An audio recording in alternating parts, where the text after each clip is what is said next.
Assalamualaikum warahmatullahi wabarakatuh. Selamat bergabung di channel kami. Jangan lupa untuk subscribe, like, share, dan komen. Assalamualaikum warahmatullahi wabarakatuh. Kembali lagi di channel ini. Bagi bapak ibu yang baru menemukan channel ini, jangan lupa untuk subscribe, like, share, dan komen. Nah, di video kali ini kita akan bahas tentang persiapan tes P3K dosen, yaitu tentang etika dan tridharma perguruan tinggi. Nah, langsung saja. Untuk yang soal pertama, sebentar. Perhatikan pernyataan-pernyataan berikut. 1. Otonomi pembukaan program studi baru. Kemudian nomor 2, program reakreditasi yang bersifat otomatis dan sukarela. Yang ketiga, syarat PTNBH diperketat. Kemudian yang keempat, hak mahasiswa untuk mengambil mata kuliah di luar prodi. Nah, pertanyaannya adalah, yang merupakan kebijakan kampus merdeka yang diusung pada tahun 2020 adalah. Nah, silakan Bapak Ibu, 5 detik. Oke, jadi jawabannya adalah yang D ya, yang ini. Nah, jadi untuk yang jawaban yang benar itu pernyataan nomor 1, kemudian nomor 2 dan 4. Nah, otonomi pembukaan program studi baru ini termasuk di dalam kebijakan kampus merdeka. Kemudian program reakreditasi yang bersifat otomatis dan sukarela ini juga termasuk. Kemudian syarat PTNBH diperketat. Nah, ini tidak termasuk ini. Justru dengan kampus merdeka syarat PTNBH itu justru dipermudah. Gitu ya Bapak Ibu. Jadi yang pernyataan nomor 3 itu salah.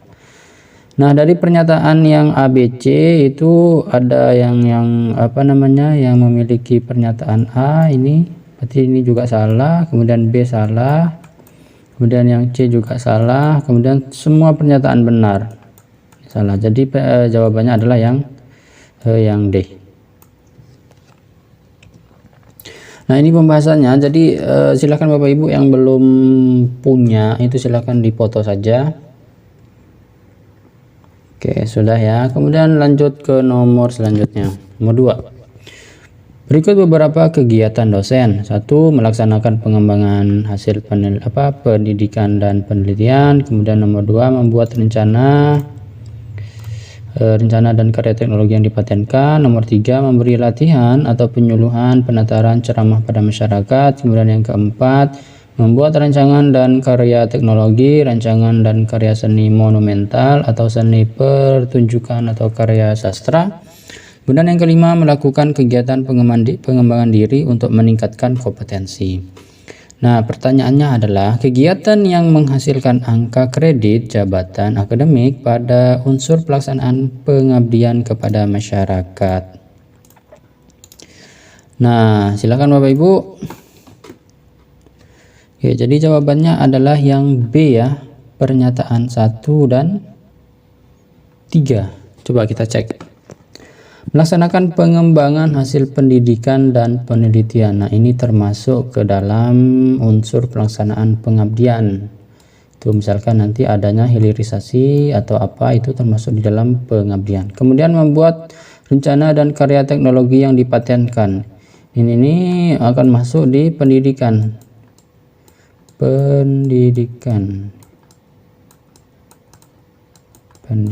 ya. Aduh, sorry ini pakai mouse Bapak Ibu. Kemudian ini tidak termasuk, ini juga termasuk. Kemudian memberi sebentar,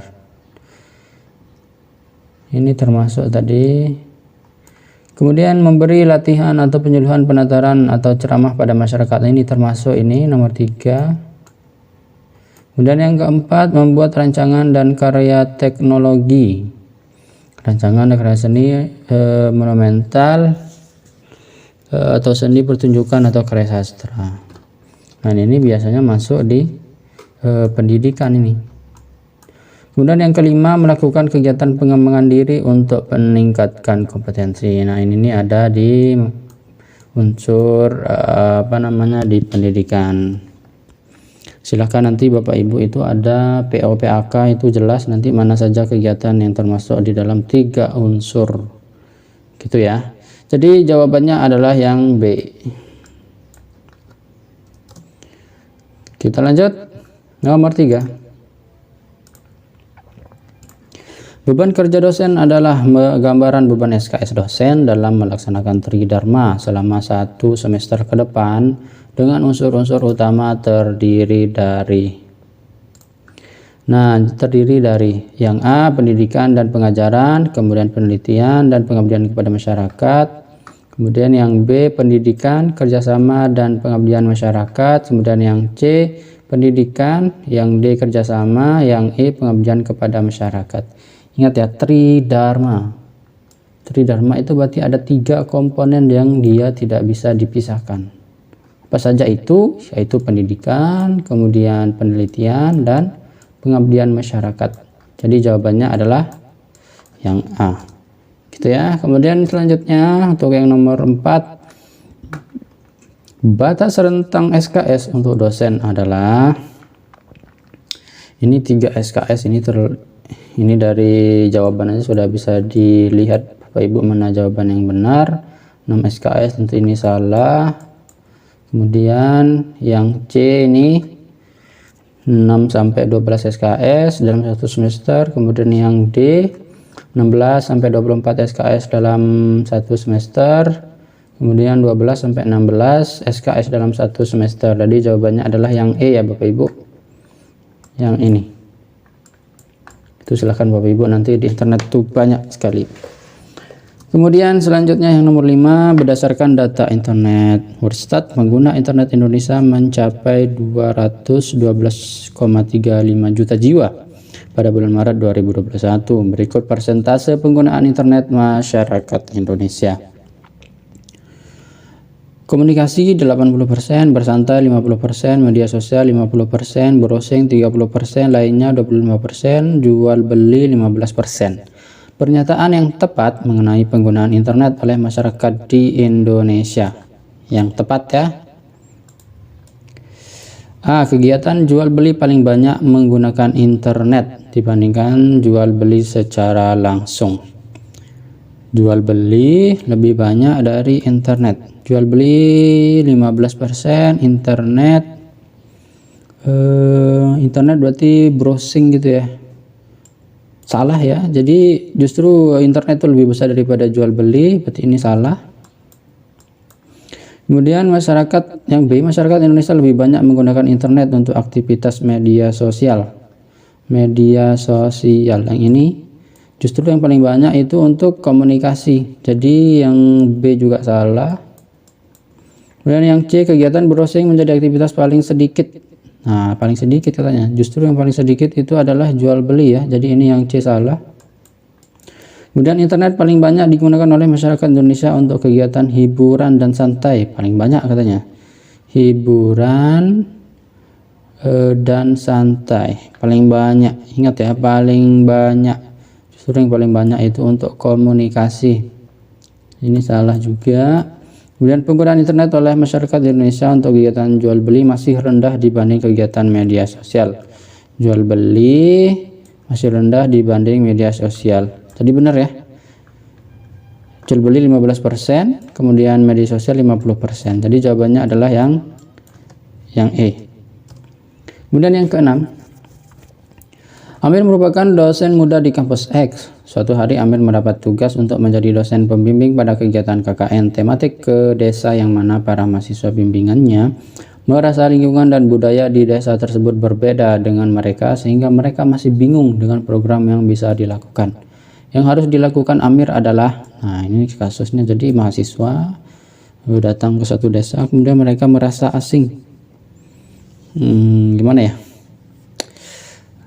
Merasa aneh lah di tempat desa KKN-nya. Bagaimana sikap kita sebagai seorang dosen? Kalau di sini adalah Amir. Yang A, meminta kepada desa untuk menjelaskan hal-hal yang belum diketahui mahasiswa tentang seluk-beluk desa tersebut. Ini biasanya ketika kita datang atau justru ketika kita survei itu seharusnya kita udah tahu. Jadi jangan lagi meminta kepada desa. kita yang datang kok langsung minta. Nah itulah gunanya waktu itu KKN itu adalah adanya survei. Jadi yang A ini salah, kurang tepat ya. Kemudian meminta mahasiswa, yang B, meminta mahasiswa untuk menerima kondisi dan mulai membantu masyarakat mengatasi masalah desa tersebut. Nah bisa kita keep dulu yang B. Kemudian yang C, menarik mahasiswa dan memindahkan mereka ke tempat yang mereka sudah pahami. Nah jadi biasanya KKN itu tugasnya adalah untuk mengatasi masalah, bukan malah menarik dan bukan malah memindahkan. Jadi ini kita eliminasi. Kemudian yang D, mengajak mahasiswa dan aparat desa berdiskusi tentang hal-hal yang masih perlu dipahami oleh mahasiswa selama berada di tempat KKN. Jadi pilihannya ada antara B dan D. Coba kita teliti lebih jauh. Yang opsi B, meminta mahasiswa untuk menerima kondisi. Nah, ini ada kata menerima nih. Kalau ada kata menerima, otomatis kan mahasiswa tidak atau dosen tersebut tidak meminta mahasiswa untuk merubah kondisi masyarakat tersebut, menerima apa adanya. Jadi lapang dada. Jadi nggak tepat juga sebenarnya dosen meminta untuk menerima kondisi masyarakat. Justru diharapkannya adalah mahasiswa datang, kemudian apa permasalahan tersebut, dengan adanya KKN masalah di desa tersebut bisa diatasi. Jadi yang B ini menurut saya enggak ini ya, nggak cocok. Jadi yang cocok adalah yang D, mengajak mahasiswa dan aparat desa berdiskusi tentang hal-hal yang masih perlu dipahami oleh mahasiswa selama berada di tempat KKN. Jadi yang 6 adalah D. Kemudian yang 7, Anda biasanya memberikan umpan balik kepada mahasiswa setiap selesai pembelajaran. Setelah beberapa pertemuan, salah seorang mahasiswa selalu memberikan kritik kepada Anda sebagai dosen pengampu mata kuliahnya. Mahasiswa tersebut merasa pemaparan materi Anda terlalu monoton. Sikap Anda adalah, nah ini nih, biasanya pertanyaannya kayak gini nih biasanya. Agak hot, high order thinking skill gitu ya. Yang A, meminta mahasiswa memahami begitulah. Wah ini nih dosennya nih nggak mau tahu nih, berarti yang A langsung kita eliminasi. Meminta mahasiswa untuk lebih banyak belajar dari berbagai sumber, bolehlah kita keep. Kemudian menampilkan materi dengan format slideshow yang menarik meskipun Anda harus berkorban waktu untuk belajar lagi sebagai dosen. Kemudian D, menampilkan materi dari referensi aslinya sehingga mahasiswa lebih paham tentang materi yang dipelajari dan tidak monoton dari slideshow Anda. Nah ini ada pilihan ini, 3 pilihan. Coba kita teliti.